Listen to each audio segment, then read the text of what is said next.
শুভ দুপুর, চলে এলাম। রান্না কমপ্লিট হলো।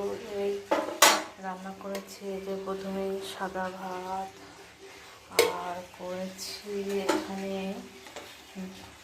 ডাল, ডাল করেছি, মুসুর ডাল করেছি, আর এখানে রয়েছে রুই মাছ আলু দিয়ে করেছি, আর এখানে রয়েছে বাঁধাকপি, রুই মাছের মাথা দিয়ে করেছি বাঁধাকপিটা, আর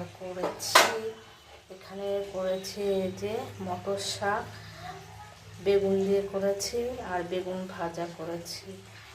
আর এটাকে মেয়ে বাঁধাকপিটা মাথা দিয়েছি, খাবে না, তার জন্য ওর জন্য তুলে রেখেছি।